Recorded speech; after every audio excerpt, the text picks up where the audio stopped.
ನಾಡಗೀತೆಗೆ ಗೌರವ ಸಲ್ಲಿಸಿದ ಎಲ್ಲರಿಗೂ ವಂದನೆಗಳು. ಕಾಸಿಯಾಗೆ ಬಂದಿರುವಂತಹ ಅತಿಥಿಗಳನ್ನು ಮತ್ತು ಎಲ್ಲರನ್ನು ಸ್ವಾಗತಿಸುವುದು ನಮ್ಮ ಕಾಸಿಯಾದ ಒಂದು ಸಂಸ್ಕೃತಿ. May I request our President Sri K.V. Asapa to kindly welcome the guests and all the members who have come and were physically. Thank you, Secretary. ಎಲ್ಲರಿಗೂ ನಮಸ್ಕಾರ. ಸೊ ಇವತ್ತಿನ ದಿವಸ ನಮ್ಮ ಕಾಶಿಯಾ ಮೆಂಬರ್ಸಿಗೆ ಬಹಳಷ್ಟು ಕಂಪ್ಲೇಂಟ್ಸ್ ಬರ್ತಾ ಇತ್ತು. ನಮ್ಮ ಎಕ್ಸ್ಪೋರ್ಟ್ಸ್ ಬಗ್ಗೆ, ಪ್ರೊಸೀಜರ್ಸ್ ಬಗ್ಗೆ ಸಾಕಷ್ಟು ವಿಷಯಗಳು ತಿಳ್ಕೊಳ್ಳಿಕ್ಕೆ ಮತ್ತೆ ಒಂದಷ್ಟು ಲೆಟರ್ಗಳು ಸಹ ನಮ್ಮಲ್ಲಿ ಬಂದಿತ್ತು. ಸೊ ಹಾಗಾಗಿ ನಾನು ನಮ್ಮ ಪ್ಯಾನಲ್ ಚೇರ್ಮನ್ಗೆ ರಿಕ್ವೆಸ್ಟ್ ಮಾಡಿಕೊಂಡು, ಆ ಕಮಿಟಿಯವರಿಗೆ ರಿಕ್ವೆಸ್ಟ್ ಮಾಡಿಕೊಂಡು ಒಂದು ಅವೇರ್ನೆಸ್ ಪ್ರೋಗ್ರಾಮ್ ಅನ್ನ ಮಾಡಬೇಕು ಅಂತ ಹೇಳಿದಾಗ ಇವತ್ತಿನ ದಿವಸ ನಾವು ಅದನ್ನ ಮಾಡ್ತಾ ಇದ್ದೀವಿ. ಈ ಒಂದು awareness program on exports, foreign trade policy and procedures, ಈ ಒಂದು ಕಾರ್ಯಕ್ರಮಕ್ಕೆ Shri J B. Patil ITS, additional director general of foreign trade, Bengaluru ಸಾಹೇಬರು ಪರ್ಸನಲ್ ಆಗಿ ಬರ್ಲಿಕ್ಕೆ ಮೊದಲು ಸ್ವಲ್ಪ ತೊಂದರೆ ಆಗತ್ತೆ ಅಂತ ಹೇಳಿದಾಗ ನಮ್ಮ ಕಾಶಿಯ ಒಂದು ನೋಡ್ಬೇಕು ಅಂತ ಹೇಳಿ ಕಾಶಿಯ ಬಗ್ಗೆ ಅವರಿಗೆ ಮಾಹಿತಿ ಇದ್ದಿದ್ದರಿಂದ ಅವರು ಈ ಒಂದು ಕಾರ್ಯಕ್ರಮಕ್ಕೆ ಬಂದಿದ್ದಾರೆ. ಅವರಿಗೆ ನಾನು ಕಾಶಿಯ ಪರವಾಗಿ ಮತ್ತೆ ನಿಮ್ಮೆಲ್ಲರ ಪರವಾಗಿ ನಾನು ಅವರಿಗೆ ಸ್ವಾಗತವನ್ನು ಬಯಸ್ತಾ ಇದ್ದೇನೆ.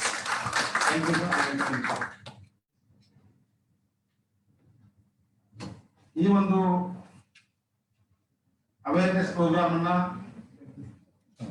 ಆಯೋಜಿಸಿದಂತ ನಮ್ಮ ಚಂದ್ರನ್ ಕುಮಾರ್ ಮತ್ತೆ ಅವರ ಟೀಮ್ಗೂ ಸಹ ನಾನು ಸ್ವಾಗತವನ್ನ ಬಯಸ್ತಾ ಇದ್ದೀನಿ.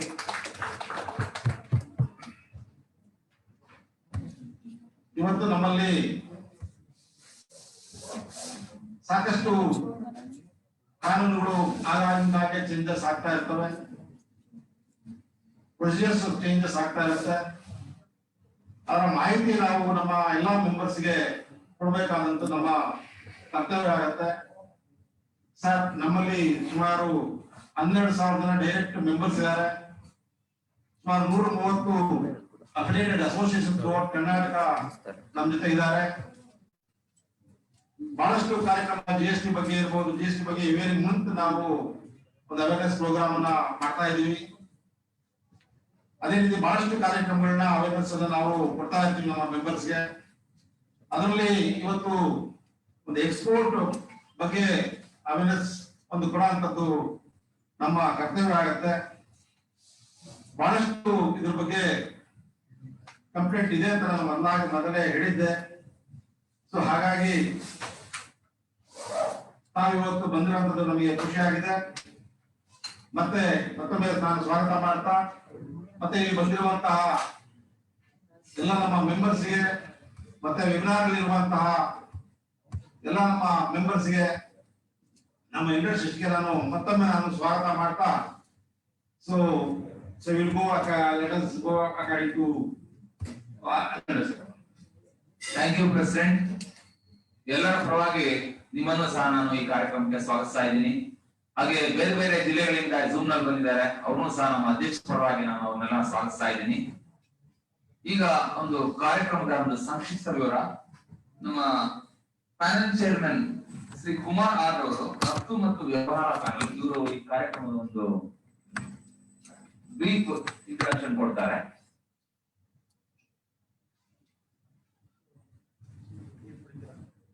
Respected President Asukare, Secretary Technician, Treasurer ಮತ್ತೆ ಜಾಯಿಂಟ್ ಸೆಕ್ರೆಟರಿ ಅವರೇ, ಇವತ್ತಿನ ಮುಖ್ಯ ಅತಿಥಿ ಅಂತ ನಮ್ಮ ಕೆ.ವಿ. ಪಾಟೀಲ್ ಅವರೇ, ಎಲ್ಲ ನನ್ನ committee members, and all my dear friends. First of all, we are thankful to Sri J.V. Patil, IPS, JDF, GFP for taking time from his busy schedule to address and interact with members of our CASIA, an issue of concern of the exporters and importers. We sincerely appreciate his presence and assure that this meeting will result in providing the clarification and a solution to the problems experienced by MSMEs.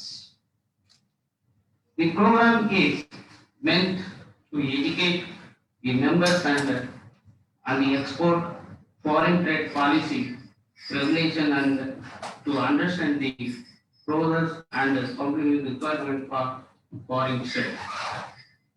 As an industry body, we believe that there is need for streamlining the various promotion schemes. Also, I would like to highlight that exporters have trouble in complying with the EPGS license procedures, among other which, if addressed and resolved, will further make it easier to the all business.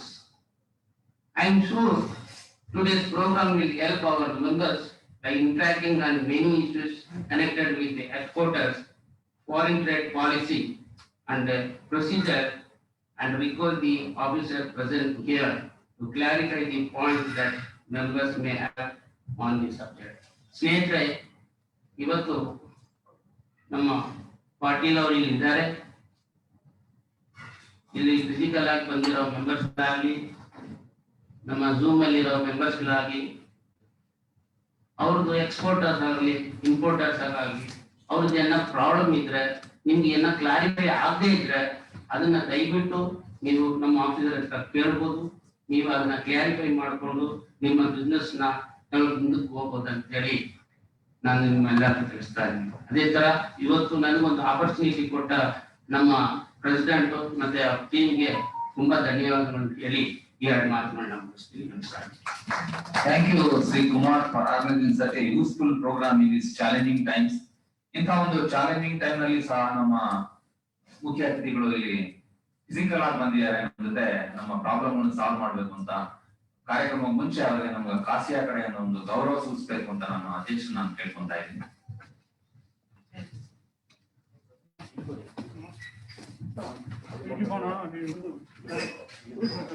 ಹಾಗೆ ಅವರಿಗೆ ನಮ್ಮ ಕಾಸಿಯಾದ ಒಂದು ನೆನಪಿನ ಕಾಣಿಕೆಯನ್ನು ಸಹ ಕೊಡ್ತಾ ಇದ್ದೀವಿ.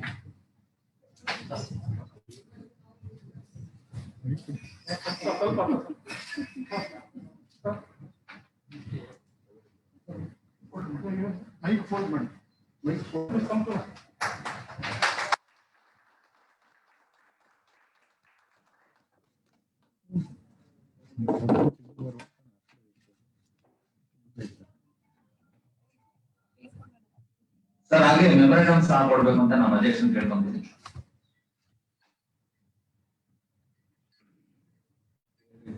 ಸ್ವಲ್ಪ ಹತ್ರ.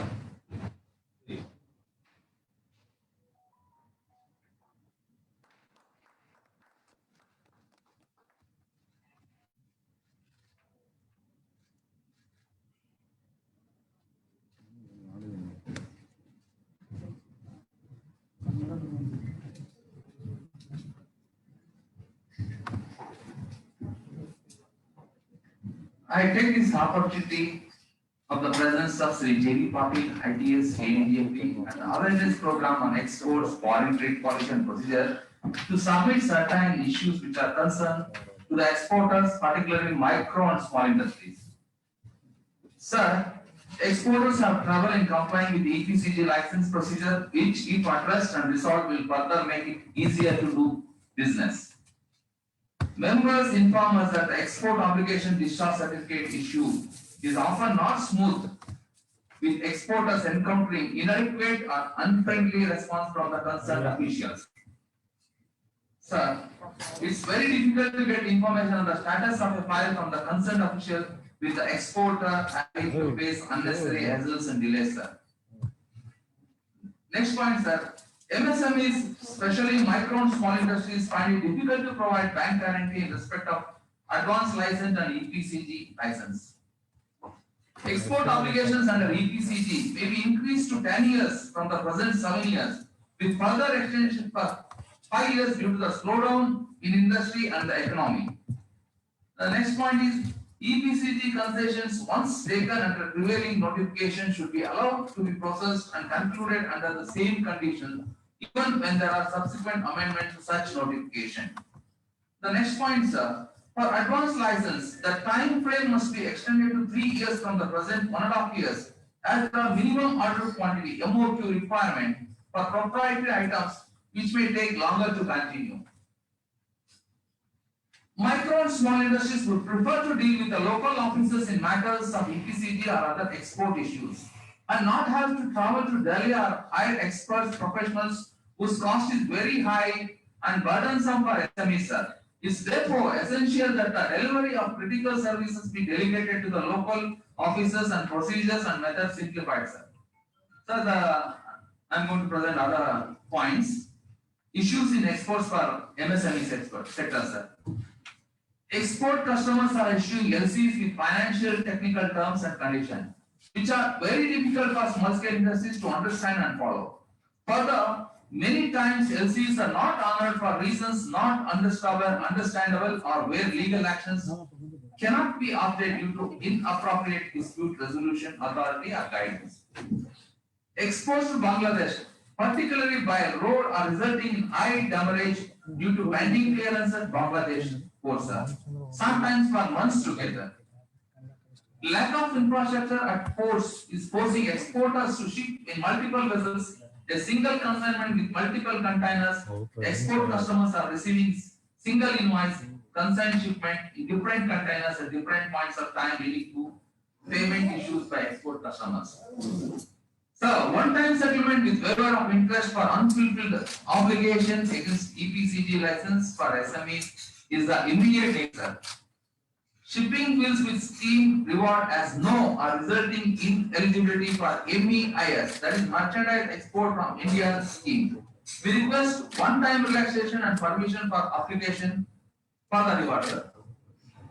Bank borrowing rate interest for exports is very high at 6% to 7% in comparison to foreign manufacturers, resulting in higher cost of production and uncompetitiveness in the international market.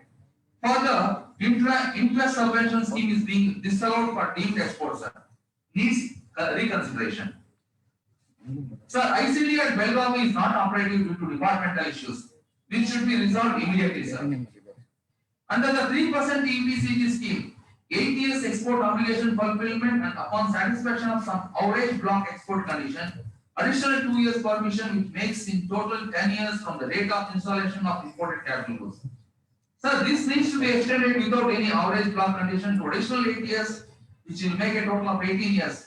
We are asking 8 years because, as per professional indicators, domestic economy itself, it will take 3 years to revive, and thereafter the global economy will also be disturbed heavily for exports with lot of stress and impossible challenges, sir. The global market will require additional 2 years. Thereby, 5 years is required to breathe or settle as so. Micro and small industry with less than 15 crore domestic turnover will require 8 more years for EO fulfillment, sir. Sir, all job work manufactured or processed using imported EPCG licensed capital machines and supplies to EOU or SEZs or defense supply to be considered and accounted for as export turnover, sir. One-time settlement like Kalasamadana scheme as per our government of Karnataka, it should be introduced for EPCG. This is has to be done immediately, especially to micro and small unit with less than 25 crores turnover, sir. All supplies manufacturing activity, including job work using the imported capital machine and the respective supplies made to defense sectors, solar energy segments, windmills and ESDM sectors, which is correct. The EO turnover satisfy fulfillment. This requires the highest representation at the PRC, that is Policy Review Committee, sir, which is currently in Delhi only, and difficult to represent for micro and small industries. And the respective association always at Delhi level because of the high cost of consultant and the other intermediaries, sir. At all India level, there should be 6 to 8 zones are impossible for policy review and other important decisions. And calls pertaining to micro and small. Since they cannot afford to hire and definitely don't have such margins or flexibility of time and money, this speedy approval and clearance zone, one zone of for south, north, east, west, and central, sir. India would be currently Delhi, so central India would be preferred. Bangalore should be given priority for South India representation, sir. Most of the items supplied through tiny, micro, small units for either export and deemed exports are of low value. Because of the increased heavy domestic market competitive prices impossible, global competitive prices like Chinese and Southeast countries prices are therefore the EO turnover has to be reduced to 5 times instead of 8 times and 7 times the duty saved, sir. This will help micro and small units to get out of EO stringent class fast and try to get into your global markets more competitively and help acquire more global market and presence across segments which is currently very poor, sir. Since micro and small industries account to nearly 67% of total industrial population in India, micro and small have to be given the above option with immediate effect. Also for the old and existing EPCG orders with EO fulfillment also should be given this benefit with immediate effect and allow them to free themselves from EO fulfillment on pro rata basis. This is from our committee and the committee members and all the council members. I present on behalf of our president. Thank you, sir.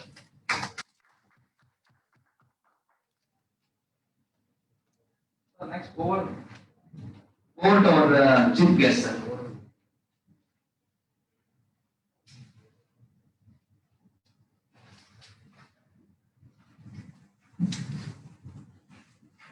Good evening to all of you. ನಮ್ಮ ಅಧ್ಯಕ್ಷರಾದ ಕಾಸಿಯಾದ ಪ್ರತಾಪ್ ಅವರೇ, secretary of Jagadish ಅವರೇ, chairman export and business promotion council Kumar, ಮತ್ತೆ ಅನ್ಯ ಪ್ರಮುಖ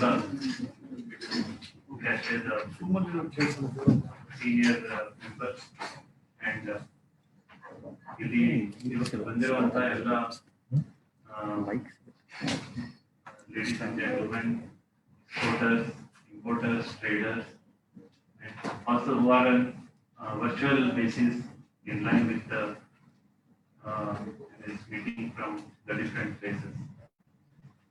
It's indeed a pleasure ಅಂದ್ರೆ ತುಂಬಾ ಸಂತೋಷ ಅಂತ such a big, huge organization representing micro and small and medium industries, who are the backbone of the economy in any industry in India. And ಅದಕ್ಕೆ ಈಗ ನಾವು ಈ present time Covid challenge also an opportunity. We have to face it. Like in the world, we don't know what comes. It's a surprise element which came to the world, and I know there's a lot of disruption. ಅದು ಆಗಿದೆ ನಮ್ಮ ಇಂಡಸ್ಟ್ರಿಗೆ ಇದು ಆಗಿದೆ, but at the same time ನಾವು ಅದನ್ನ face ಮಾಡಿ ಈಗ ಎಕಾನಮಿ ಪಿಕಪ್ ಆಗ್ತಾ ಇದೆ. ನಾವು ಬೇರೆ ಬೇರೆ ಇದರಲ್ಲಿ ಅಪಾರ್ಚುನಿಟೀಸ್ ಬರ್ತಾ ಇದೆ ವರ್ಲ್ಡ್ ಇಂದ. ಸೊ ಈ ಒಂದು ಬ್ಯಾಕ್ಗ್ರೌಂಡ್ ಅಲ್ಲಿ when Kathy invited me for interaction, I must say my gratitude for giving me this opportunity to be in this forum, to be sharing with this event. ಈಗ ನಾವು ಈಗ export activity ನೋಡ್ಕೊಂಡ್ರೆ ಭಾರತ ನಾವು ಎಷ್ಟು export ಮಾಡ್ತಾ ಇದ್ದೀವಿ compared to ಬೇರೆ countries ನೋಡ್ಕೊಂಡ್ರೆ ಹ್ಯೂಜ್ ಅಪಾರ್ಚುನಿಟಿ ಇದೆ, ನಾವು ಟ್ಯಾಪ್ ಮಾಡ್ಕೊಂಡಿಲ್ಲ. ಪ್ರತಿಯೊಂದು ಕೆಲವೊಂದು ನಮ್ಮ ಜಿಲ್ಲೆಗಳು, ನಮ್ಮ ಸ್ಟೇಟ್ಗಳು ಈಕ್ವಲ್ ಟು ಯುರೋಪಿಯನ್ ಒಂದು ಕಂಟ್ರಿ. ನಮ್ಮ ಹತ್ರ ಇರೋ resources much more than any other country. We have not worked on our strengths in these different areas. ಬೇರೆ ಬೇರೆ ವೈವಿಧ್ಯತೆ, ಟೆಕ್ನಾಲಜಿ, ಕಾಂಪಿಟೆನ್ಸ್ ನಮ್ಮ ಹತ್ರ ಇದೆ. ಅದನ್ನ ಉಪಯೋಗಿಸ್ಕೊಂಡು ನಾವು ಎಕ್ಸ್ಪೋರ್ಟ್ ಇನ್ಕ್ರೀಸ್ ಮಾಡೋದಕ್ಕೆ we have to strive, and that is where the input from innovation, new ideas, innovation, startups, very on the field ಅಲ್ಲಿ ಬರುತ್ತೆ. That inspires, that gives the edge in competition. The world is a competition not by just price. For a price then you don't get a market. It is the value proposition and the what something you do extra to the customer, his needs. So how on part of it now even the small and micro enterprises enormous potential ಇರುತ್ತೆ. ಎಷ್ಟು ಸಾರಿ ಕೆಲವೊಂದು calls ಬರ್ತಾ I myself get surprised so much. Suddenly once I saw somebody in Sringeri is trying to do dried jackfruit, which is frozen dried, and he's trying to export. Then I just called him. He's an engineer who started this with putting the machinery of freeze drying. So even though new entrepreneurs, new initiatives, ಬರುತ್ತೆ. So that's why we say every India, that every district has a potential for different exports. ಆ ಒಂದು ಇದರಲ್ಲಿ the central government is acting closely interacting with the state and have a structure at the district level, so that district ಪ್ರತಿಯೊಂದು ಜಿಲ್ಲೆ ಕೂಡ ಒಂದು export hub ಆಗಬೇಕು. Every district should become an export hub with the potential of products at the district level to be promoted, work around the strength of that district, strength of that product. They may not be having processing unit, they may not be having technology accreditation, they may not be having lab facilities, they may not be having common facilities. So those are the logistics. It is not the taxes or duties. It is much more in the exports, not only the other things, but this competitiveness to bring in. So these facilities, logistics, infrastructure, they become very critical. So those are much more. In that, the collective effort of the state and the center and the like CASIA association inputs for new ideas, new propositions is very important. So ಅದಕ್ಕೆ ಈಗ ಕೆಲವೊಂದು district ಅಲ್ಲಿ ಆಗಿರೋ district committee meetings ಆಗಿದೆ, export committee meetings. So ಅದರಲ್ಲಿ new ideas, since Kashi has presence in all over Karnataka, valuable inputs ಈ ಒಂದು product ಇದೆ, ಈ ಪ್ರದೇಶದಿಂದ ಇದನ್ನು ಪ್ರಮೋಟ್ ಮಾಡಬಹುದು. ಯಾವುದೇ ಒಂದು ideas are most welcome. That will be giving us to a direction to look into that. ಕೆಲವು ಸಾರಿ ಹನಿ ಅಂತಾರೆ, ಕೂರ್ಗಲ್ಲಿ ಹನಿ ಫೇಮಸ್, ನಾರ್ತ್ ಕನ್ನಡದಲ್ಲಿ ಹನಿ ಫೇಮಸ್. ಅದರಲ್ಲಿ ಕೆಲವೊಂದು ಇಶ್ಯೂ ಇರುತ್ತೆ. If you see America market, huge market for honey, even though they produce, but they also import huge. But otherly, there may be not much share from our side. But other honey has the processing, because it's the most adulterated product, in the second most adulterated product, I was told. So there could be related issues of technology, quality. Those things will be there. So these are every product has a different this one. So even other day we had interaction with the cluster at Belgavi of castings. Because it's one of the major clusters we have who are doing the casting on different sizes. And once I visited the factory there, now they are doing casting for earth moving machinery types. So huge, the size of the casting which they are now able to capable are much more, and it's a totally automated factory with artificial intelligence. So there are innovations taking place. So those are the opportunities in different. So it is not only an industrial commodity, food processing, or it could be an agricultural commodity, or in most advanced nanotechnology related. Even in some cashier members I have seen are doing something very different product, innovative products, which is much with lot of struggle. Sometimes they have to come up in those because of the different nature of the product. But that is where it inspires. It is not only just the volume or the value, it is what different product you export. That gives a direction, that gives a inspiration to different people of other countries. I think that's very important. So today's, from this point of view, just to take it to the foreign trade policy, which is the Ministry of Commerce, Government of India, every 5 years notifies, which was valid up to 2020 March. That got extended up to 2021. So during this COVID time also, the policy, there was some initiatives was taken, wherein some relief to the exporters were given. In fact, there are a lot of EDI, in the sense online automation, which helped us to survive in the COVID time. Like we issue as just now mentioned about EPCG, advanced authorization, which are the different schemes under the foreign trade policy. See, under the foreign trade policy, we provide duty-free access of inputs, packing materials. It could be fabric for garments, or it could be component for an engineering item, or it could be raw material to process the chemical. So these items are without duty you can import with an export commitment to be done within a period of 18 months. So that is. Oh, sorry. Chirali. Sorry, sir. Sorry. ಸ್ವಲ್ಪ sir Fine.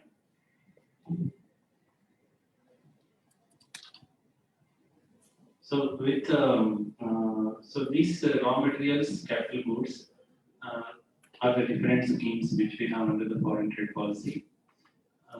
Raw materials for advanced authorization, we provide duty-free import of fabrics, or it could be packing material, or it could be a ABC raw material you produce a chemical, or you could import a bulk drug to manufacture and export pharmaceutical capsules, formulations. So these upfront you can import without duty, and then with a value addition of 15%, you can export within a period of 18 months. And there is a built-in provision further 6 months extension, and another, if you have done 50% obligation, then another 6 months. So there's sufficient extension provision is also provided. Then you can complete the exports. And when you apply for advance authorization, we don't insist that you should have an export order. You can apply. If you don't use it, you can just surrender it. If you have imported, you can pay back with the duty and interest. So what I'm saying, it's not that order specific. You don't have to take one huge license. It's not like that. So you have all the flexibility to take these authorizations as per your requirement. And most of these items under, we have a standard notified norms, or sometimes under the no norms, you have to go to the committee approval, but you don't have to wait for the committee. Immediately we issue the authorization. Under this notified norms means like for shirt, there may be 2 square meter of fabric allowed. So it is in the public domain. So as per that, we can obtain the quantity. But there are many items which may not be in the published rayon. Then you can apply with the chartered engineer supported application. Then based on that, we issue it. That is subject to ratification of the committee. So these are the this advanced authorization wherein you can import for your export purpose any duty-free material that is an alternate to drawback. Like if you don't use advanced license, you can take drawback from customs, you export, and whatever the rate of drawback notified customs, you can obtain that one. But if you feel I don't want to pay in advance, I will use a duty free, then you can come under advance authorization, which has sufficient flexibility in terms of utilization, time periods, and all. And also, this is in comparison with an EOU. Suppose you are an EOU, it's a notified area under the Deputy Development Commissioner administered by CSZ as well as Karnataka is concerned. There you can import without duty because EOU itself is has freedom to import without any duty, but the product applies to manufacturer. So if you are not in EOU, you have the option of a drawback or you can take an advance authorization. So these are the to meet your raw material requirement in your exports. But not necessarily you will always use an imported, you can use a domestic. Even then, you can take an authorization, make it invalid for import, you can procure domestically. So even that support is there for domestic procurement of the raw material under the advanced authorization. If there are APC authorized inputs, you may import A and B, C you may take domestically. So that flexibility is also there under advanced authorization. And another, which is one of the very widely used, even under the textiles, engineering, those are the categories where we pharmaceutical maximum utilization. So because we don't insist for a physical copy of application, and what license we issue is not a physical copy, it travels across to the customs online, it travels across to your box directly digitally. So we don't post the license, so you don't have to come to our office to collect the license. Because of that, EJ initiative during the recent years, we could, even during COVID time, seamlessly we could obtain the application, seamlessly we could issue the authorizations. So that has been the advanced automation as far as many of the schemes. And second is the of course EPCG, which is in the present mentioned about part of difficulties. So EPCG is one of the oldest scheme, and it is always one of the most utilized also in terms of because it's linked to production when you come for a machinery, the investment, and here it allows a zero duty. So presently you can import at a zero duty with obligations. Extension period is given, and this is in over and above the average. So many times exports, when they take the license, they may not have seen that average condition is there. Suppose I have taken a license for now the past 3 years average is 6 crores. In multiple I have to export. The duty saved is 1 lakh, then 6 lakhs you have to export plus the average of whatever the value is there. Suppose it completes it in first year, then average of 1 year plus the specific year. So these many times are missed, and that creates a problem sometimes. But there is a block provisions, the 4 years block and 2 years block. Those are, there's a provision for taking an extension in the block period. And if you are not able to complete based on a conversion fee. And there also there used to be a time within 3 months you are supposed to come. But that has been many times exporters are not able to come. They realize late that they have not taken the extension, they come. So there used to be problem, they have to go to EPCG committee delete. Then DGFT has issued a public notice, which even now has been extended up to 2021. So wherein if you are not approached earlier for taking a block extension, wherein you have an exports done or you have during those years, and you want to regularize those block extensions, that you can come under that public notice. Recent also there have been a public notice which is extended up that provision up to March 21. So they can obtain those block extension. Many times that will not be seen, missed by some of the exporters. And during the April this year, there was a public notice 67 in the relevant notification DGFT, wherein there is a automated extension was given because of the COVID time.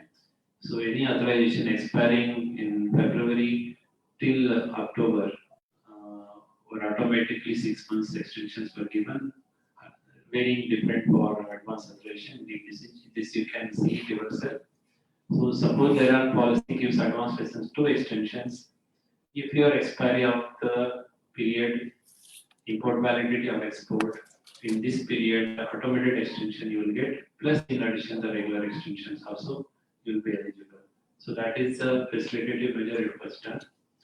And the other, many times in the EPCG scheme revenue is very particular, sometimes of the obligation not done, this. So they are a bit monitoring of this scheme that becomes an issue. So this 6 years and after long discussion this has been done. There earlier used to be 3% and 0%, now it is uniformly 0% import license.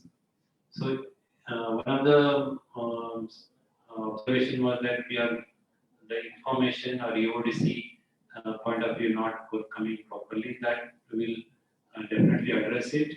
If there is any those cases, will if there is a requirement to coordinate with cashier to assist, educate anybody, we will be very happy on that. We'll update on that. We'll interact with the. Definitely, we are most happy if the EODC happens because the EODC closure is one of the important tasks to show that scheme is doing well. So that's very important, and definitely we'll address on that. And other important one of the scheme under the foreign trade policies is MEIS, which is going to be there up to end of this year. As you are aware, this was not a duty rebate scheme like advance authorization. It is a incentive scheme to address various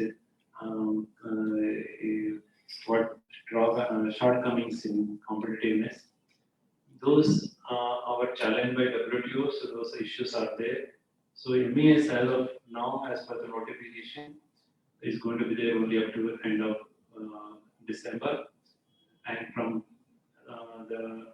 you might have also heard that RODTEP scheme, which is going to come, which is still not under formulation, will replace the existing one. And so there many inputs would have been asked to the concerned industry should provide for the inputs for that, providing that one. So that is but as of now, MES in the last 5 years has been very successfully run, one of the most seamless operation, because you used to submit voluminous shipping bill bank certificate to DGFT office. That has been long back done away, and it is automated. Shipping bill travels from customs to DGFT, and the bank certificate comes from banks to DGFT site, and the exporter picks up the shipping bill and bank certificate and submits for MAS. So the moment he submits, immediately the MAS script gets generated by us and it comes to your box, which you can use it or you can transfer as per the provisions. So there is no manual physical printing, no manual physical submission of shipping bills, volume shipping bills, volume bank service bill. Nothing is to be done by physical handling. So the thousands of licenses, we call it as scripts. In case of advanced authorization, we call authorization. In case of MS, we call it as scripts are issued seamlessly. So that has been one of the most plus point in terms of volumes of handling of papers, as well as from ease of doing from exporter point of view, from the office point of view. So, but as of now, as I told, MBA's DGFT notification also October, November, December, there is a limit of value cap amount that has been notified. You can see it. In addition, there are different initiatives. Of course, even in customs, we keep interacting with the different monthly meetings with the chief commissioner. He has been always, asked for the any IGST refunds issues, and also he says about the customs and EU authorized economic operator scheme of customs, wherein if you enroll, you will have a lot of facility in terms of clearance of your cargo, time to pay the duties.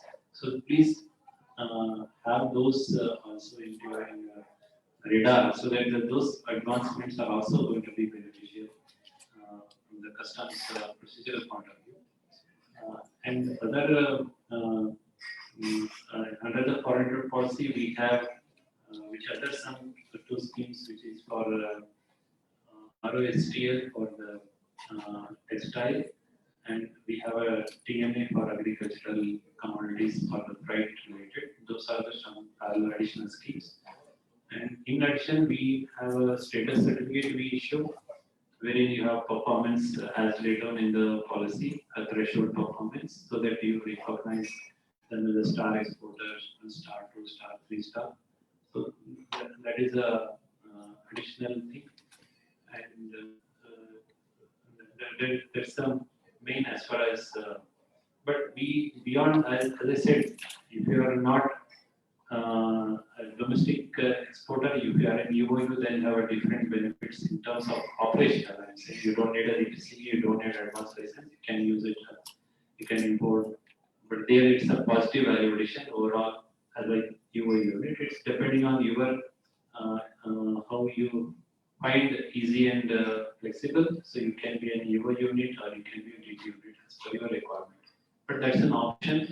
Your company may have one unit as a UOU, another unit may be a non-UOU. So it's up to the firm how they want to have it. And as I was mentioning in the beginning, we more looking at beyond the fiscal issues. It's more on competitiveness, logistics, infrastructure, initiatives. So those are more important. Those are to be addressed more in tune with the different agencies. Like in MSME, ministry will have different schemes. Then you have from Ministry of Food Processing will have different for promoting particular products in the districts, processing, increasing the processing or infrastructure for that.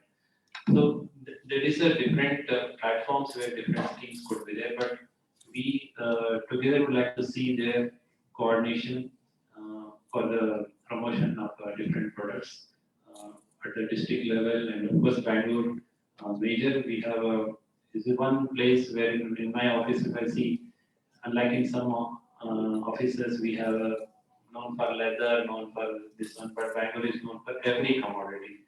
We have leather, we have engineering, we have electronics, we have pharmaceutical, you name it, it is there. Aerospace component, defense. So that's the wider basket, food processing, mango pulp, fruit exports. But still, there is a potential of Karnataka is to be realized because it's a very predominant green agrarian economy. So a lot of downstream, the secondary, tertiary processing units are very less. So they are needs to be tagged along. So that is where the huge opportunities are there. And as I said, developing districts level at export hub. There, the inputs from associations, from industry is going to a long way. In fact, when we many times discuss for district, we keep interacting, we talk to some, many times the information comes fast, sometimes we find difficult to know what exactly the ground. And there is a, suddenly there will not be no very important thing is happening. Because I tell this one of the very old example I might have told last time also. I visited Bijapur very long back it was. And Bijapur is one of the, it's not known for so much of an industry, it's agriculture. So I just happened to meet one entrepreneur lady, you can say she's an activist.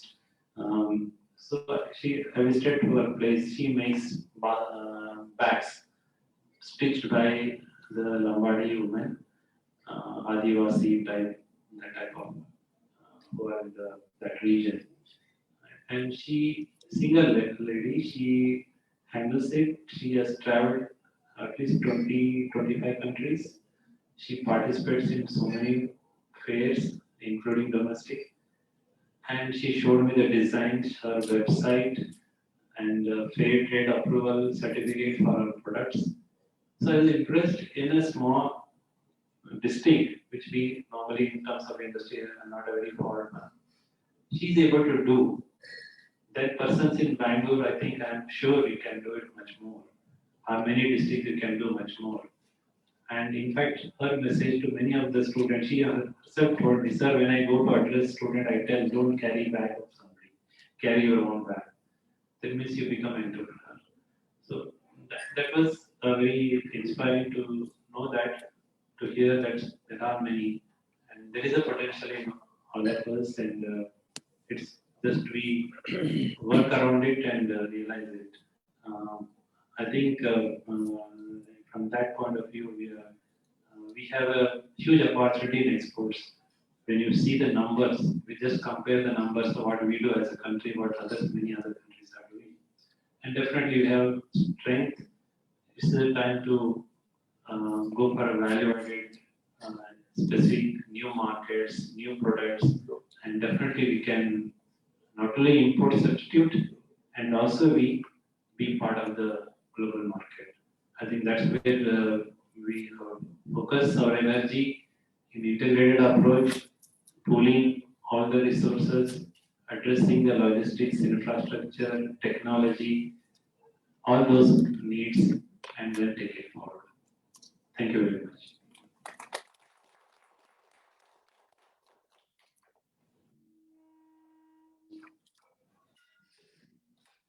Thank you very much, sir. In these challenging times and changing parties, you have come and addressed us. Now we can have question and answers session. First, virtual ಆಗಿರೋರು ತಮ್ಮ ಕೈ ಮೇಲೆ ಕೊಟ್ಟು ತಮ್ಮ ಪ್ರಶ್ನೆಗಳನ್ನು ಕೇಳಬಹುದು. ಆಮೇಲೆ ಇಲ್ಲಿ ಭೌತಿಕವಾಗಿ ಬಂದಿರೋರು, ಫಿಸಿಕಲ್ ಆಗಿ ಬಂದಿರೋರು ತಗೋಣ. ಫಸ್ಟ್ ಹೊರಟು virtual members who have come virtually, they can ask the question.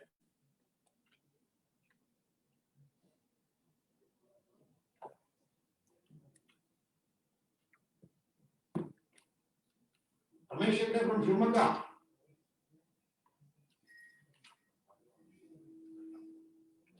Prashant Paliga, Udupi. Prashant Paliga, Udupi. Yes, sir. Good afternoon, everyone. Yeah, good afternoon. Is there any question? Yes, I would just like to seek some clarification regarding the withdrawal of MEIS scheme from the next foreign policy. Is there any replacement for that? Because there are many industries in our sector, I mean our district, which fall under marine food processing, And right now they are eligible for 7% of under MEIS scheme on the FOB value. So it will be a great deterrence to them. And in this export competitiveness may be lost because of that.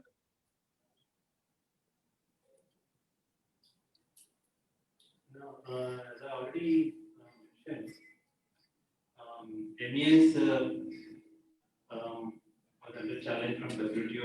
You are aware of it. MES will end up to end of December 2020, and RODTEP is the proposed scheme which is under not yet notified in final rates and all. The industry inputs have been called to associations through councils and communications, I was told. So those inputs from the different industries are taken to compensate for those rebates and embedded taxes and fuels and etc. So that will be coming, but not yet notified in terms of rates and all. But definitely that will be coming. That's already being mentioned also. To be Okay, sir. Yeah. Thank you, sir. Noted.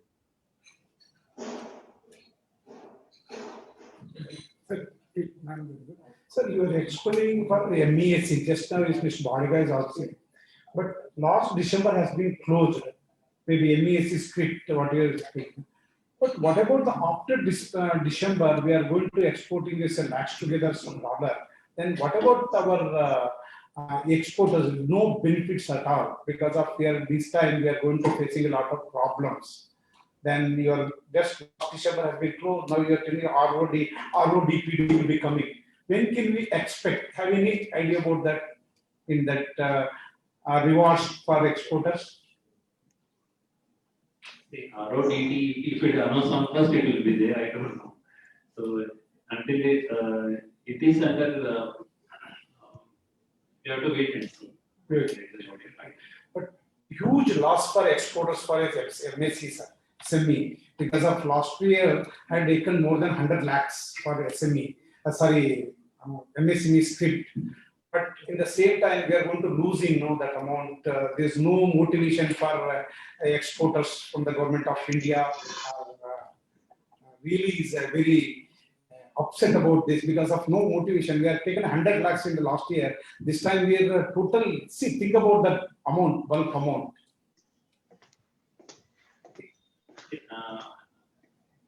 It will not be, it cannot say zero or something like that. Yeah. Definitely. ನಿಮಗೆ ಒಂದು ಇದಾಗ್ತದೆ RK ಮಯೂರುಗ ಅಂತ. But ಅದಕ್ಕೆ ನಂದೊಂದು profile ಇರ್ತಾರೆ. only on MES I will increase. Of course, this is one part in your calculation. Many times buyers will figure that and they will say you reduce the cost, you are getting MES also.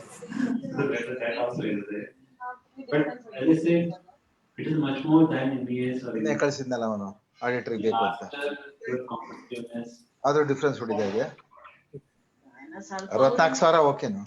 But this is, yes, I agree with you, you have an important cost in there. But that is already being told that we are working on that scheme. So let us see how it comes.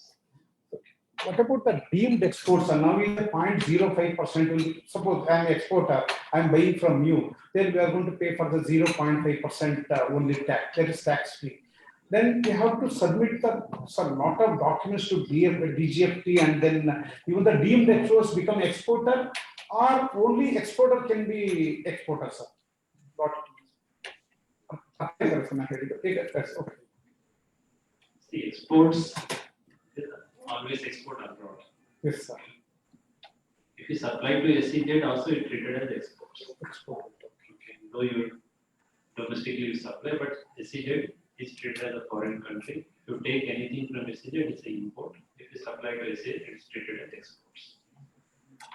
Then domestically, the deemed export is our own. There is no international word as a deemed export. It's an international domestic Indian context.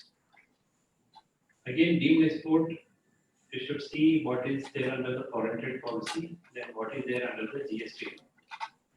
If there is a GST law, there is specific definition of what is there deemed export, which category they recognize, and what rebate they give. So that is under the deemed export as figures under the GST. Now deemed export under the foreign trade policy. So there are some few categories are there where like supply to an EOU is treated as an export. In the sense you can supply you can supply to an advanced license holder. So then also you can import, manufacture and supply to, or you can supply to advanced license. As if you export abroad, if you are supplying to an EOU, like somebody is making a formulations. Now you are making a bulk drug. For making bulk drug, suppose you are importing something, you can still take advanced authorization, make a bulk drug and supply to an EOU. So it is, I'm honoring that import without duty, though you are not selling abroad, you are selling domestic. So that is a deemed export. That's it.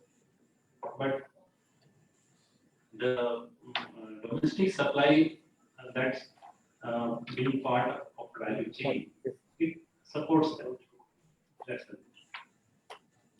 But it's the specific categories which are there, those are the things. I hope I am able to answer. Suresh Sagar. Suresh Sagar.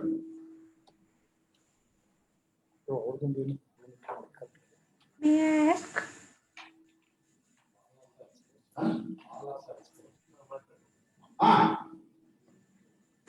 Good evening, sir. Sir, under advanced license, now 15% value addition is there. So if international market price decreases drastically means, any chance to reduce that value addition is possible, sir? See, right now the scheme 15% only stands. Exporters may be giving more than that also. But if your value addition comes down, then there is a provision you can regularize under the provisions. Suppose you have completed in terms of quantity, but value addition only is price only point of view. Suppose you have not achieved 15%, but you have achieved 10%, still there is a provision of paying some composition fee as per the provisions, and you can regularize that. But beyond that, if there is any particular thing, then you have to go to policy relaxation committee in case that anything is specifically is there in terms of hardship as an industry, I'm saying. But otherwise, there is already a provision wherein you have a genuine hardship, you are not able to achieve the prescribed 15, and if you see it's a really bona fide, you substantiate, then the lesser than 15, then you can regularize by paying the conversion fee.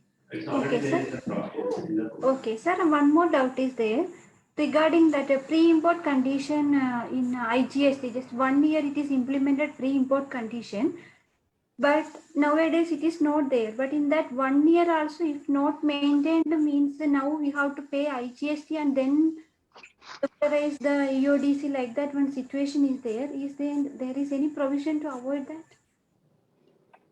Your question is not clear. Sir, Pre-import regarding pre-import condition under advanced license. Pre-import, okay. Yeah. So that from November 2017 to January 2019, that pre-import condition was there. And nowadays it is not there. But in that particular period, if any exporter not maintained pre-import condition, and if giving file for EODC, the exporter has to pay IGST at customs and regularize and then come to DGFT, like that the situation is there. So that any relaxation for avoiding that pre-import condition, that particular 1 year is there or not, sir? As of now, there is no such relaxation. Okay, sir. Thank you. Thank you, sir. Sir ನಂದು ಇನ್ನೊಂದು ಲೋಕ್ ಈಗ ನೀವು ಏನ್ ಮಾಡಿದ್ರೆ ಈಗ domestic EPCG scheme introduce ಮಾಡ್ಬಿಟ್ಟಿದ್ದೀರಾ ಅಲ್ಲ sir? Domestic EPCG ನಾವು domestic only in India ನಾವು ಸೇಲ್ ಮಾಡಿದ್ರೆ EPCG ನಲ್ಲಿ ರಿಯಂಬರ್ಸ್ ತಗೋಬಹುದು ನಾವು, ಅಥವಾ ಕನ್ಸೈನಿ ಆರ್ ಕನ್ಸೈನರ್ ನಮಗೆ. ಓಕೆ, ಅದರಿಂದ ಬಹಳ ನಮ್ಗೆ ನಾವು ಸೇಲ್ ಮಾಡೋದ್ರೆ ನಾವೇನು ಕನ್ಸೈನರ್ಗೆ ಬಹಳ ತೊಂದರೆ ಆಗ್ತದೆ ನನಗೆ. ಅಂದ್ರೆ ಏನಕ್ಕೆ ಈಗ ನಾವೇನು ಎಷ್ಟು ಉತ್ತರ ಪ್ರದೇಶ ಇಲ್ಲಿ ಡೊಮ್ಯಾಸ್ಟಿಕ್ ಸೇಲ್ಸ್ ಅವ್ರೇನ್ ಹೇಳ್ತಾರೆ, ಲಾಸ್ಟ್ ಅಲ್ಲಿ ಹೇಗೆ ಹೇಳ್ತಾರೆ, ಇಲ್ಲ ನೀವೇ ರಿಯಂಬರ್ಸ್ ತಗೊಳ್ಳಿ, ನಾವು ತಗೊಳಕ್ಕಾಗಲ್ಲ. ಮಾಡಿದ್ಮೇಲೆ ಆ ತರ ಆಗ್ಬಿಟ್ಟಿದೆ, ಬಹಳ ತೊಂದರೆ ಆಗ್ತದೆ ಸರ್. ಅಂದ್ರೆ ಈಗ ಈ ಡೊಮೆಸ್ಟಿಕ್ EPCG ರಿಯಂಬರ್ಸ್ಮೆಂಟ್ ಅಲ್ಲಿ ಮಾಡೋದ್ರಿಂದ ಎಲ್ಲರೂ ಅರೌಂಡ್ 1 crore 1.5 crore ಮಾಡಿದ್ರೆ ಅದು ಅರೌಂಡ್ 18% ಹೋದ ತಕ್ಷಣ EPCG ನೀವೇ ಜಸ್ಟ್ ನಾವು ಸೆಲ್ಲರ್, ನಾವು ಅವ್ರ ಬೈಯರ್, ಅವ್ರ ಸೆಲ್ಲರ್ ನೀವೇ ರಿಯಂಬರ್ಸ್ಮೆಂಟ್ ಮಾಡ್ಕೊಡಿ ಅಂತ ಇರೋದ್ರಿಂದ ಈಗ ಬಹಳ ತೊಂದರೆ, ಎಲ್ಲ ಕಡೆ ಸಿಕ್ಕಾಕ್ಬಿಟ್ಟು ಕ್ಲೋಸ್ ಟುಗೆದರ್ ಅಮೌಂಟ್ ಈಗ ನಮ್ದು ಪೆಂಡಿಂಗ್ ಆಗ್ಬಿಟ್ಟಿರ್ತಾರೆ. ರಿಯಂಬರ್ಸ್ ತೊಗೊಳ್ಳಿಕ್ಕೆ ನಿಮ್ಮ ಹತ್ರ ಬರಬೇಕು, ಬ್ಯೂರೋಕ್ರಸಿ ಹತ್ರ ಹೋಗಿ ಬಂದು ಕೆಲಸ ಮಾಡಿಸ್ಕೊಳ್ಳೋದು ಬಹಳ ಕಷ್ಟ ಆಗುತ್ತೆ ಸರ್. ಇಲ್ಲಿ ವೆರಿ ಡಿಫಿಕಲ್ಟ್. ಅಫ್ಕೋರ್ಸ್ ಆನ್ಲೈನ್ ಅಲ್ಲಿ ಹೇಳ್ತೀರಾ, ಆನ್ಲೈನ್ ಅಲ್ಲಿ ಏನಾಗುತ್ತೆ ನೆಕ್ಸ್ಟ್ ಎರರ್ ಬರ್ತಿರ್ತದೆ, ಎರರ್ ಬಂದಾಗ ನಾವು ತಿರ್ಗಿ ಕನ್ಸಲ್ಟೆಂಟ್ ಕಡೆ ಹೋಗ್ಬೇಕು. That is really we are facing A lot of problem for this. I don't know ಏನ್ ಆಗ್ಬೋದು, ಏನ್ ಆಗ್ತದೆ ಅಂತ ಹೇಳ್ಬಿಟ್ಟು ನಮ್ಗೆ ಅರ್ಥ ಆಗ್ತಿಲ್ಲ. There is no deemed export EPCG, nothing of that concept. There is an EPCG wherein you can import the machinery from abroad. I hope what you meant was instead of importing the machinery, he procures the machinery domestically. Is that the one you are referring? Correct, you are right. So the domestic supplier of the machinery, he under the deemed export he falls. Even the supply to EPCG, even under the GST also there is a problem. So I don't know what exactly the issue is involved. If you can come with specifics, I can see it and inform you. Okay. But there is a both are there, and this online submission, those are for the issuance of authorization under all the categories. But these reimbursements are not that in terms of automated version, because they are not shipping bill, BRC, not that category. So if you are supplying under a particular invoice to a domestic EPC supplier, if there is any issue, please inform. Yes. Because there could be a procedure of the GST itself which may help. That's why there is a specific circulars under GST itself for that. Maybe that will take care of it. I'll come in with you sir next week. Yeah. Thank you sir. Sure. ನಮಸ್ಕಾರ ವಿಶ್ವ. ನಮಸ್ಕಾರ ಪಾಟೀಲ್ ಸಾಹೇಬ್ರಿಗೆ. ನಮಸ್ಕಾರ ಪಾಟೀಲ್ ಸಾರಿಗೆ ನಾನು ಮೊದಲು ವಿಶೇಷವಾಗಿ ಅಭಿನಂದನೆ ವ್ಯಕ್ತಪಡಿಸ್ತೇನೆ. ಯಾಕಂದ್ರೆ ನಾನು ಪಾಟೀಲ್ ಸರ್ ಸುಮಾರು 8 ವರ್ಷದಿಂದ ನೋಡ್ತಾ ಇದ್ದೇನೆ. And we have one of the finest officers sitting in PG University. Finest officer, very highly receptive to especially MSME customers. ನಾನು ಇತ್ತೀಚೆಗೆ ಕೇಸಸ್ ಹೇಳ್ತೇನೆ, ಎಷ್ಟು ಅಂದ್ರೆ ಅವರ್ಸ್ ನಲ್ಲಿ ಸಾಲ್ವ್ ಮಾಡಿ ಕೊಟ್ಟಿದ್ದೀರಾ ಕಸ್ಟಮ್ಸ್ ರಿಲೇಟೆಡ್ ಇಶ್ಯೂಸ್ ನ.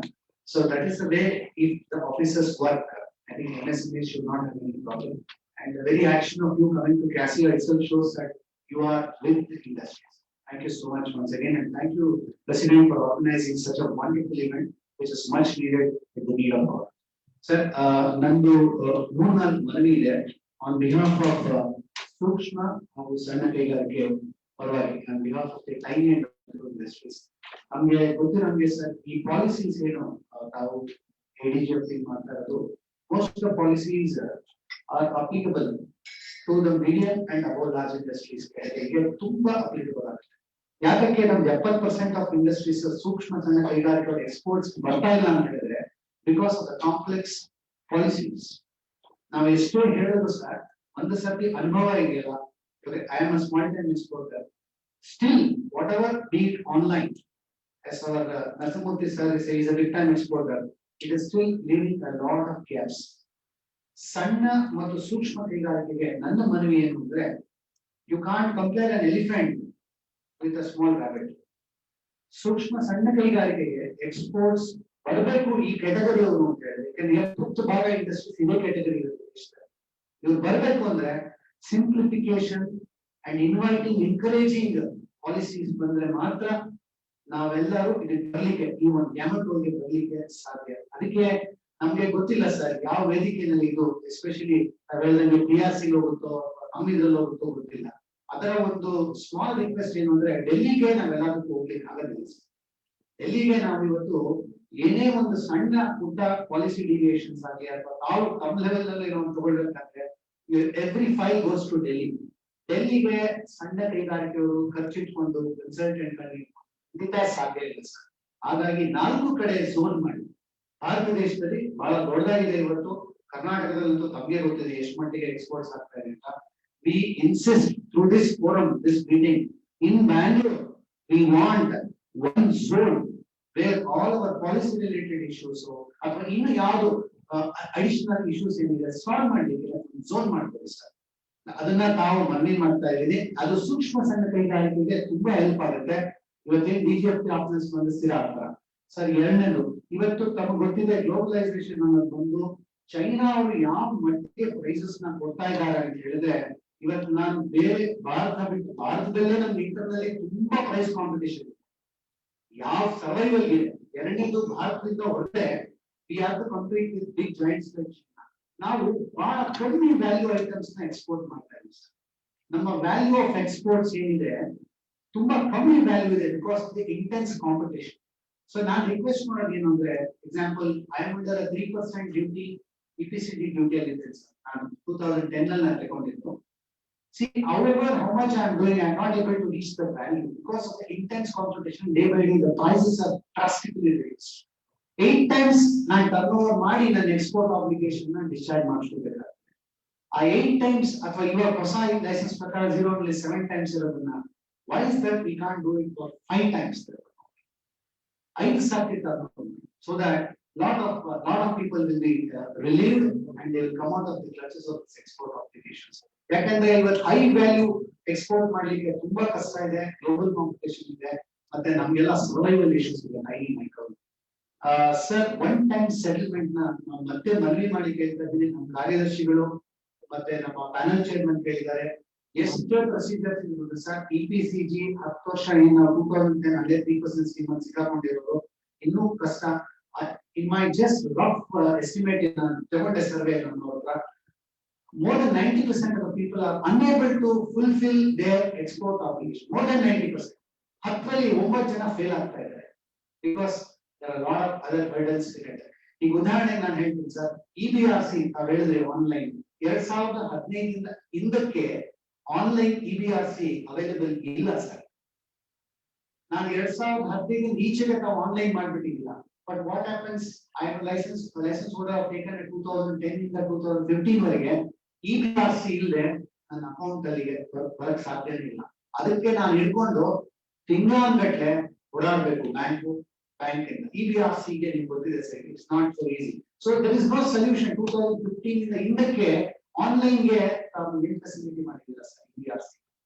ಆಮೇಲೆ ಸಣ್ಣ ಕೈಗಾರಿಕೆಗಳು ಎಸ್ಪೆಷಲಿ ನಾವು ಶೇಕಡ 40 ಭಾಗ ಜಾಬ್ ವರ್ಕ್ ಮಾಡ್ತೀವಿ ಸರ್. ಈಗ ನಾನು ಕ್ಯಾಪಿಟಲ್ ಮಿಷಿನ್ ಇಂಪೋರ್ಟ್ ಮಾಡ್ಕೊಂಡಿದ್ದೀನಿ. ನನ್ನ ಮಿಷಿನ್ ಮೇಲೆ, ನನ್ನ capital goods machine imported machine ಮೇಲೆ ನಾನು ಮ್ಯಾನುಫ್ಯಾಕ್ಚರಿಂಗ್ ಮಾಡ್ತೀನಿ. ಮ್ಯಾನುಫ್ಯಾಕ್ಚರಿಂಗ್ ನಾನು ಬಿಗ್ ಮಟೀರಿಯಲ್ ಮಾಡ್ಬೋದು, ಮ್ಯಾನುಫ್ಯಾಕ್ಚರಿಂಗ್ ನಾನು ಜಾಬ್ ವರ್ಕ್ ಮಾಡ್ಬೋದು. ಬಟ್ ನಾನು ಸಪ್ಲೈ SEZ ಗೆ ಅಥವಾ EOU ಗೆ ಮಾಡಿದ್ರೆ ಜಾಬ್ ವರ್ಕ್ ನಾನು ಯಾಕೆ ಎಕ್ಸ್ಪೋರ್ಟ್ ಟರ್ನೋವರ್ಗೆ ಅಕೌಂಟ್ ಮಾಡ್ಬೋದು ಆಗ್ತಾ ಇಲ್ಲ. See, I am manufacturing using the capital goods machine which I have imported. Now, previously, ಒಂದು 4 ವರ್ಷದ ಹಿಂದೆ ವಿಜಯ್ ಕುಮಾರ್ ಸರ್ ಇದ್ರು, ಇದೇ ವೇದಿಕೆ ಮೇಲೆ ಬಂದು ಅವತ್ತವರು ಹೇಳಿದ್ರು, ಇಲ್ಲ it is a very valid point, I will take it up with the PRC, this can definitely be done ಅಂತ ಹೇಳಿ ಅವರು ತಗೊಂಡ್ರು. ನಂತರ I think it was diluted. ನಾನು ಮನವಿ ಮಾಡ್ತಾ ಇದ್ದೀನಿ ಸರ್, ಯಾಕೆಂದ್ರೆ ಸಣ್ಣ ಮತ್ತು ಸೂಕ್ಷ್ಮ ಕೈಗಾರಿಕೆ, if the job work is done on the capital goods machine and if it is accounted for our export turnover, I think most of us will be able to get a great relief out of this export obligation turnover. Sir, with that I would like to also request you, first time exporters ಯಾರು ಒಳಗೆ ಬರಬೇಕು ಅಂತ ಹೇಳಿದ್ರೆ, ನಮ್ಗೆ ಇವತ್ತು VTPC ನಲ್ಲಿ ಅಥವಾ ಇನ್ನೊಂದು ಕೆಲವು ಕಡೆ DGFT ನಲ್ಲೂ ಇದೆ ಸರ್, ಕೋರ್ಸಸ್ ಇದೆ. ಬಟ್ ಫುಲ್ ಫ್ಲೆಜ್ ಡಾಕ್ಯುಮೆಂಟೇಶನ್ ಕೋರ್ಸಸ್ ಅಂತ ಇಲ್ಲ. ಟಚ್ ಅಂಡ್ ಗೋ ಅಂತ ಅಷ್ಟೇ ನೀವು ಒಂದು ಎಕ್ಸ್ಪ್ಲೈನ್ ಮಾಡ್ತೀರಾ, ಎಕ್ಸ್ಪೋರ್ಟ್ ಮಾಡ್ಬೇಕಾದ್ರೆ ಈಗ, ಇಂಪೋರ್ಟ್ ಮಾಡ್ಬೇಕಾದ್ರೆ ಈಗ ಅಂತ. But once you start doing the export and import, the documentation ಇದೆಯಲ್ಲ ಸರ್, ಆ ಡಾಕ್ಯುಮೆಂಟೇಶನ್ ಅದು ಒಂಥರ ಯಾಕಪ್ಪ ನಾವು ಬಂದ್ಬಿಟ್ಟು ಒಳಗಡೆ ಅನ್ಸೋ ಪರಿಸ್ಥಿತಿ ಇದೆ. ಇವತ್ತು ಅಷ್ಟೇ I have been finding a lot of revenues for the first time exporter. It is really nervous, it is really not so simple. If you can introduce a course for the first time import, first time registration to IEC code to license to documentation ke antane one classes ide. If there is a course, I think most of our problems will be solved. Problem ಬಂದ್ರೆ ನಾವು ಎಲ್ಲಿ ಹೋಗಿ solve ಮಾಡ್ಕೋಬೇಕು ಅನ್ನೋದನ್ನ ಅದರಲ್ಲಿ address ಮಾಡಿದ್ರೆ ಆ ಒಂದು ಕೋರ್ಸ್ ನಲ್ಲಿ I think more or less it become a friendly environment and lot of people will be willing to come into doing of exports. With that, I would like to submit. Thank you so much.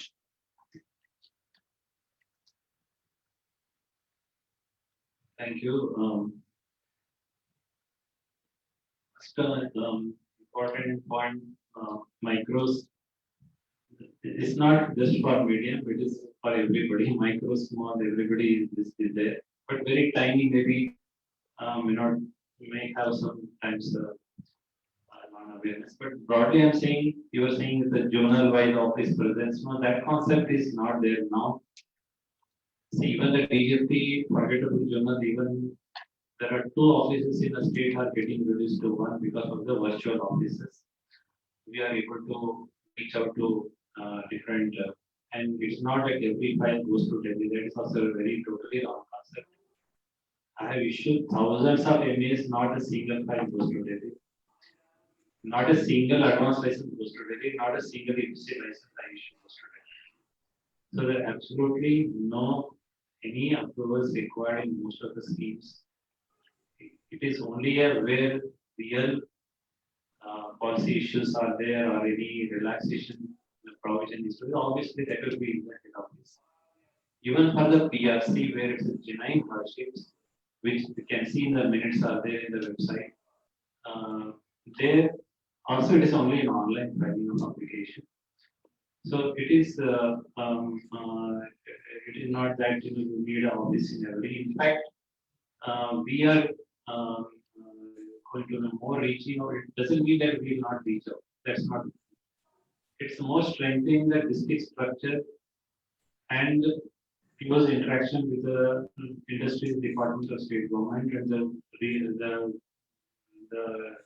local level different officers of different agencies, plus the industry association. For example, I'm just regular my work maybe BCG advanced these things, but my much of the time is spent to talk to the Ballari industries, jeans, how is it, what is the problem there in the jeans industry in Ballari, whether it is doing fine, whether anything is there, whether any products are there from Ballari. So these are the interactions which we have been doing. More upwards virtual because of the present day. But it is not that we are in the office, we are only secular. It's not that. That's not the very long impression. We are very much for all the regions, all the districts of the state, and every area of the exporter we can reach out. It's not a issue. So that is doesn't much of a, because it's difficult to maintain the office in everywhere, and those are the issues are there. But definitely the reaching out is not a problem, and we'll have a more interaction in the, because like in even district level when I talk, either I look around who is the concern for Bidriware, handicraft, who is the DC handicraft, and handicraft council who is there, what are even points. Okay, there was some interaction from the Exim Bank. Okay, talk to Exim Bank, what happened, what was the report. So those are, depending on that, we have a reaching out. It is there very much. We don't have to worry from that. Okay, we are only in Bangalore. It requires an approval from them. So that's the. Please take that impression from your mind. And secondly, the people many times they don't know these procedures. So many times when I go, first I start with always for export you don't need a license, because many times my own friends say, why don't you get me some license for export? These are the some questions many times people ask. People think still like, okay, you need a license. But when they start with you are making a product, governments, this is a 99, 95, you can say, are mostly free for exports, you don't need a permission. IEC is not a license in terms of product, it's only one time you take an IEC, then you start doing your job. Only tablets everywhere, wherever you go, you have to mention your IEC, either at the plant or at the customs or dealer. But otherwise, you don't need a license most of the products, unless it's a prohibited item or environmental or wildlife, some sensitivity related products are there. Otherwise, it's a more of a regulatory. Like sometimes European Union says, I can allow this product only in particular some conditions. Then we have to notify for European Union if they are exporting government. So those becomes the regulatory conditions than the license.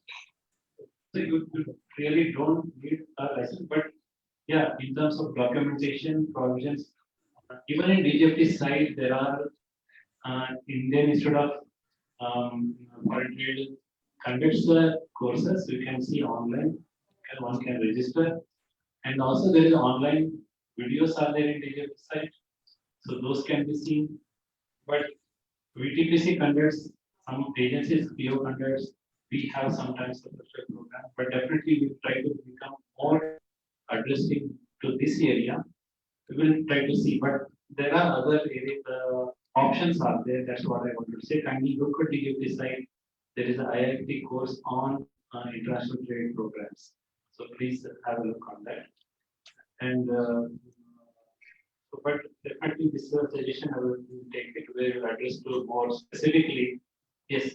Sir, can we have at least once in 3 months one of your team coming and doing a course in CAS, like VTPC? Can it be a first time initiative so that continuous can be done in CAS? Yeah, we'll take. We are doing under media from the definitely. Okay, that's not an issue. Then some was regarding EBRC. See, for EODC purpose under EPCB or advanced lessons, we don't insist for an EBRC. If there is a difficulty in EBRC, we will accept a manual EBRC also for the closure purpose. Only for MES, those schemes, EBRC obviously is required because you have to attach online, that's a mandatory.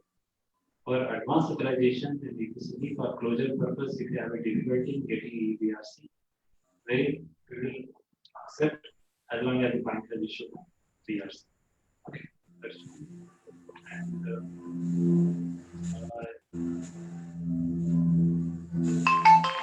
regarding job work, you were saying something. So you please give me with more specific details. Not what sort of a situation, how, what activity is not getting counted, how it is not getting counted. If you can share me with more little details, then I can see where the suggestions can go or where it is already built in.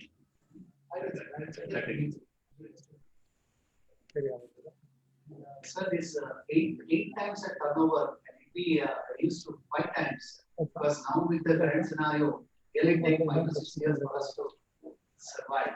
Maybe done 5 times. No, this is now of course 6 years, 6 times presently. Of course, if you do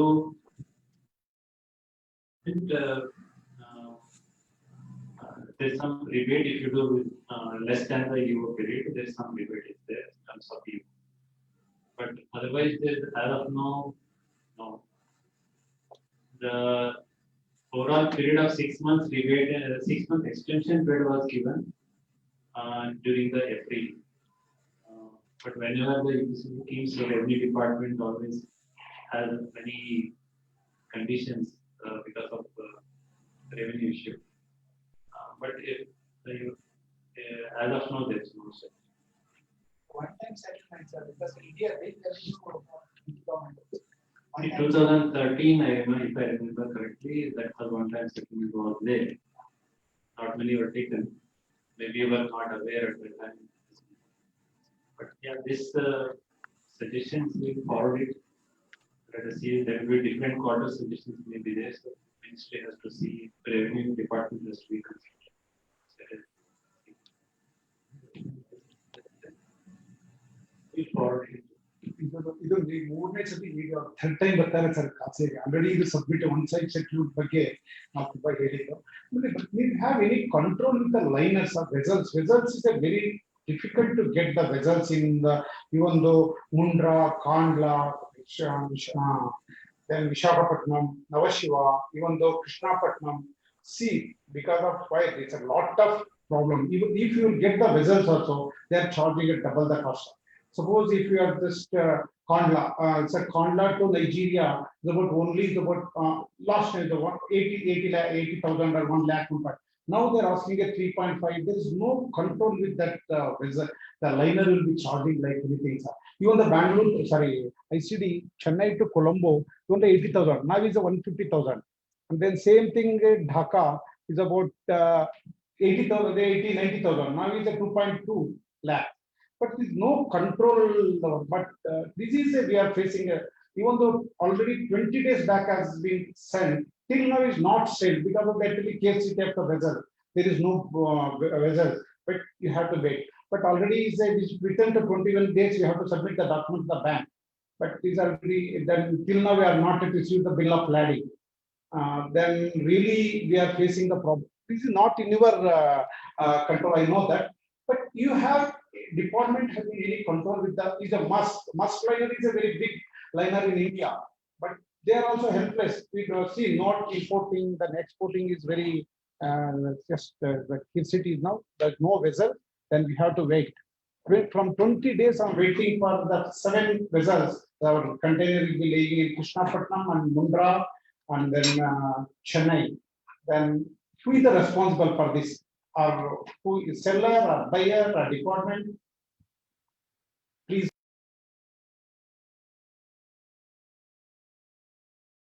Our department is very much part of exports. We have a logistics division in Ministry of Commerce, exclusively dealing with these issues. In fact, it was set up to address to the logistics overall for export, not only it's the logistics in domestic, till the export also.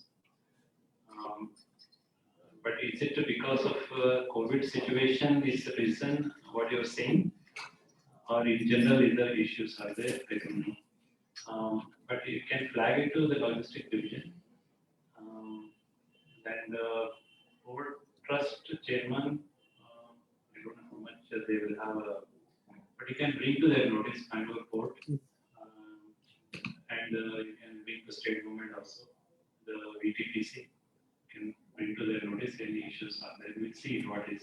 But logistic division, you can flag it. Okay, then I'll issue just I gave one letter to CASIA. Through CASIA, what is the problem we are going to facing the logistic, and definitely we'll. Yeah, in Ministry of Commerce website you will find the logistic division. Yes. They send whatever the issues here. Yes. That is the flagging of the issue. This is the issue. But here the domestic in the at the port level, the port trust person, anybody Bangalore any issues there, we can just check it up if there is anything. But again, these are commercial decisions for the liners. Logistic division will coordinate with all the agencies, so they will be in a better position. Thank you very much. And then really drawback will be getting very fast nowadays. That is also very congratulating you. Thank you. Because of without our knowledge, our drawback will be coming to just in our accounts. That is one of the fastest, whatever the online you said, no, everything will be without our knowledge. I don't know which, what is the money? Oh, this is a drawback. Really, that is one very happy and congratulating to you and your department. Not MSC, drawback. Drawback is also coming now. For drawback means that is a whatever it's drawback. This MSC different and drawback is different. That is one motivation we will get from Government of India. Anyway, thank you very much. I'm very happy to share with you, sir. Sir, good evening, sir. I am Yes, sir. AdPro Automation Private Limited. We are small time exporters actually. So we done export in couple of years back, and we got the payment actually through INR, Indian rupee actually. So now our bank is asking to get the invoice. I think they are the payment is routed to some other bank. Actually. It's not directly to the our bankers are ICICI. So it is routed to some other that time is SBT, State Bank of Travancore actually. So they are asking me to get the invoice from the SBT actually. So we don't know. So how it is routed, all those things. Now only we are coming to know that it is routed through SBT. So they are asking us to get the invoice from the SBT. How to solve this issue, sir? Your bank is not authorized dealer? Our bank is ICICI, sir. Actually. No, he's authorized dealer. He's authorized dealer. Actually. You have not negotiated through your bank? These No. documents or sent the documents through bank? No, it is not sent through bank, sir. It is directly, payment is made directly. Actually, we have sent the, pro forma invoice to the customer. Customer has directly, deposited the amounts, and it has got levies. But why the money came to another bank? That's what we now only they are issuing the letters that you have to get the things NOC from those banks. Ask Actually. them to show RBI regulation under that. Under what RBI regulation that is? They are asking that RBI is asking that bank to produce these. No, but under what? We are not knowing the real details actually, but still weekly once they will be. Which ICICI bank? Malleshwara. Malaysia. Yes. It is Abu Dhabi. Sir. That's okay, but there must be some provision into the RBI rules. Anything is there? Just ask them. Have a word with them and then come back to us. We'll check up what is it. You can coordinate with RBI also if there is any issue. Okay. But you have received the payment, right? Yeah, payments are all done, sir. Was it in hard currency or in rupees? In rupees. No, you negotiated in Rupees only, yes. rupees, but foreign exchange has come. No, it just come to the INR only, rupees only. No, there are two things. Yeah. See, you negotiate in dollars, you get equivalent, that dollars equivalent rupees. Suppose you negotiated in terms of rupee contract, but hard currency coming, so equivalent to that rupees, hard currency. Otherwise, then you are supposed to export in hard currency only, not rupees. And that's what we made a mistake. Actually, that customer was in Chennai. Just check up. I don't think it is in a rupee export. It could be you are entered into a rupee contract. Yes, sir. But our invoice, everything shows in rupees only. That's fine. Yes. But that means equivalent dollars will come. Is that the one? Just check it up again with ICS. What exactly has happened? Okay, so we'll come back. ಅದೇ ಸರಿ, ಹೇಳ್ತಾರೆ. ಸಾಹೇಬ್ರ ಹತ್ರ ಹೋಗ್ಬೇಕು. chairman ಹತ್ರ contact ಮಾಡಿ. Right. Personal ಆಗಿ ಹೋಗ್ಬಿಟ್ಟು contact ಮಾಡ್ತೀನಿ. Okay. ನಾನು ಹೇಳ್ತೀನಿ ಸರ್ ಅದು ಆಮೇಲೆ ಹೇಳೋಣ ಬಿಡಿ ಸರ್ ಯಾವತ್ತು ಸರ್? Invoice in rupees. ಆಮೇಲೆ ಹೇಳೋಣ Individual case ಆಮೇಲೆ ತಗೊಳ್ಳಿ. ಆಮೇಲೆ ತಗೋಣ ಬಿಡಿ ಈ ಕೇಸ್ Mic off ಮಾಡ್ತೀನಿ. ಹೇಳಿ sir okay Sir, can you please say when approximately this MEA submission of 2021 export may happen?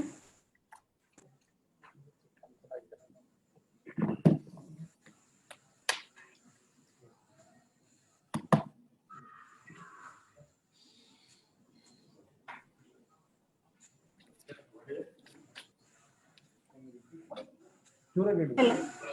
Sir? Sir, Please tell me. hear me? Yeah. Yeah, can you please say when MEA submission of 2021 exports may happen? Window may open when? From which place you are speaking? Hello? No, you are exporter from where? Mahalasa Exports, sir. Mangalore. Bangalore. You are not able to file MES for the current year? 2021 financial year submission is not possible, sir. No, are you able to file or not? I'm able to file, sir. MES application, are you able to file 2021? 2021 filing possible, submission not possible, sir. I don't know. Please send a mail. What is the issue? After getting sufficient fund like that message, it is coming and. Then you have to wait. Okay, sir. Okay. Thank you, sir. Last question. Last question. Nagraj? Nagraj? Sir, namaskara. Namaskara, ಹೇಳಿ. Sir, I have a specific problems. I think this problem will be a common to all. see, for all the exporters, wherever they export any consignment, they are going to receive the payment. Hello?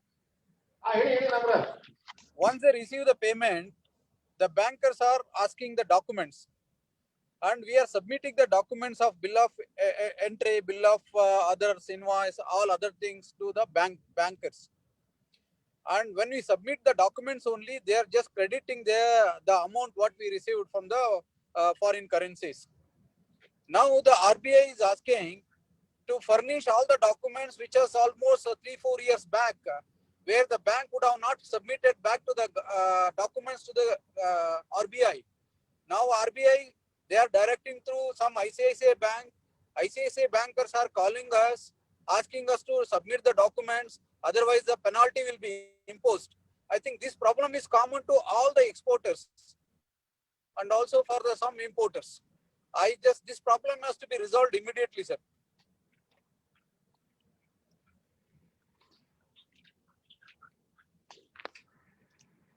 Is it in respect of exports, realization, or import payments? This is for an export, sir. Export realization, okay. But recently there was some thing that the caution listing, that procedure is for some time it's not there from RBI. There was some message was there. I'm not seeing the notification. But kindly have a look at it. But if you have any specific issue, just send us a mail. We'll check and again come back. Check up with the RBI and come back. Okay. So thank you, sir. Most of the questions, I think, problems are getting solved. I request our secretary to propose what are the. Sir, before we propose out of times, I request our president to recognize IDFC First Bank, Sri Ramesh Ramanan, manager, and I request our joint secretary Dev to propose out of time.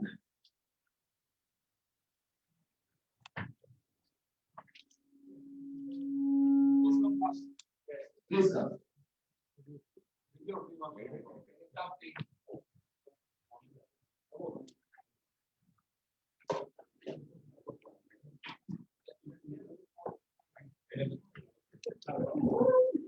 ಎಲ್ಲಿ export ಮಾಡ್ತಾ ಇರೋದು ಅಲ್ಲ ಈಗ ಮಾಡಿದ್ದು one time experience ಇಲ್ಲ ಚೆನ್ನಾಗಿದೆ ಹಣ ಚೆನ್ನಾಗಿದೆ ಅಬುದಾಬಿ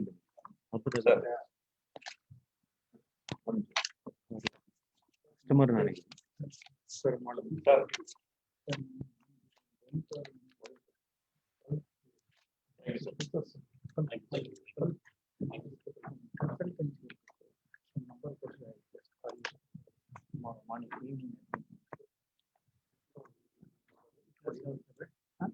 ನಂಬರ್ ಇದೆಯಲ್ಲ ಇದೆ ನನ್ನ